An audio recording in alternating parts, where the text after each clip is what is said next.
Infelizmente estou trazendo esse vídeo para vocês porque eu não gostaria de falar sobre isso, mas como professor, formador de opinião e geógrafo, eu preciso trazer para vocês as causas que trouxeram aí essa calamidade, esse desastre climático, tanto no litoral norte quanto no litoral sul paulista.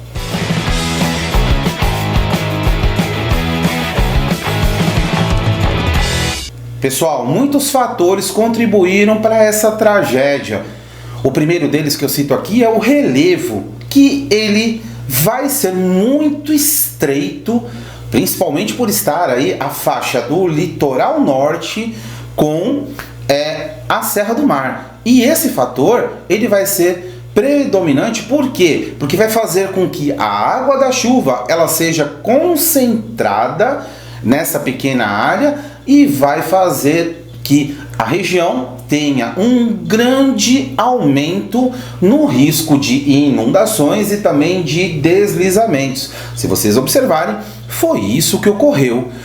O clima também ele vai ter a sua importância. Por quê? Porque o clima subtropical úmido ele vai ter uma junção aí, ou uma forte ação com o processo de maritimidade, fazendo com que haja o aumento da intensidade dessas chuvas na nossa região, e essa entrada de chuvas também vai ter a relação com as massas de ar. Que massas de ar? A massa de ar polar, sim, mesmo estando no verão, ela vai ter uma pequena ação juntamente com a massa atlântica, e a junção dessas duas massas de ar vão fazer aí com que o clima, no caso subtropical úmido ou tropical litorâneo, ele fique um pouco instável graças ao aumento dessas chuvas.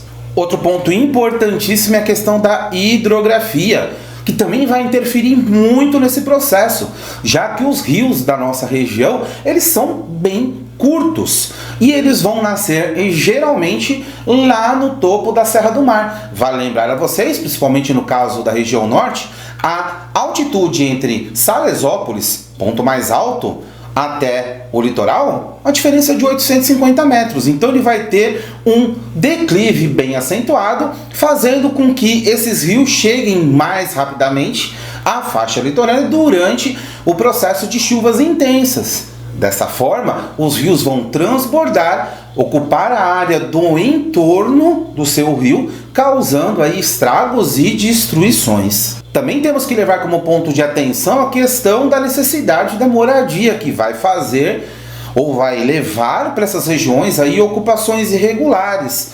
principalmente acima do mínimo permitido. É importante lembrar que nós falamos aí da população carente invadindo e construindo por necessidade, mas as pessoas com poder aquisitivo maior também fazem essa ocupação irregular e ajudam no agravamento da situação. Por que isso ocorre, Oswaldo? Simples, isso vai ocorrer por causa da falta de fiscalização do poder público sobre o desmatamento e também dessa transformação do meio ambiente para a questão da construção civil. E esse fato ele é extremamente preocupante, porque muitas dessas áreas que devem ser preservadas estão sendo ocupadas de forma irregular. Eu vou dar um exemplo aqui. Bertioga tem 90% da preservação da Mata Atlântica.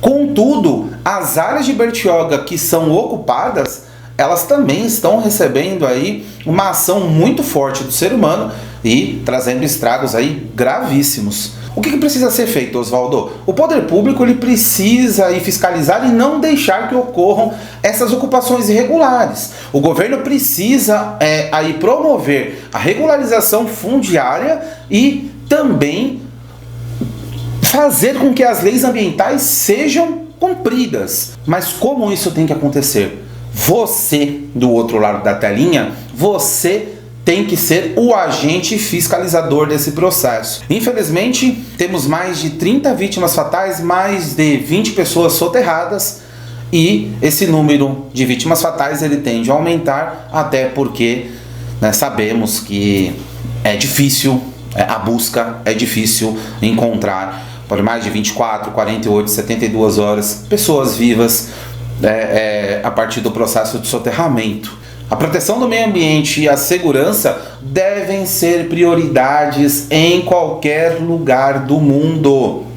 Ou seja, a quem cabe, a gente, como resolver? Poder público, moradias populares, ajuda, educação ambiental. Só dessa forma que nós vamos conseguir aí melhorar o nosso país, já que, infelizmente, por questões naturais, sabemos que as chuvas aumentam nessa época do ano, principalmente por questões da transformação climática e da zona de convergência do Atlântico Sul. Bom, gente, é isso. Infelizmente, eu não queria trazer esse vídeo para vocês, mas por obrigação estou aqui democratizando o conhecimento e mostrando as principais causas geográficas desse processo, beleza? Então compartilhe esse vídeo, é importante, esse vídeo muito mais importante que os outros, para que a gente consiga se prevenir, consiga não sofrer tanto, né, com as consequências naturais do nosso país. Então, um forte abraço a todos e até a próxima. Tchau, tchau.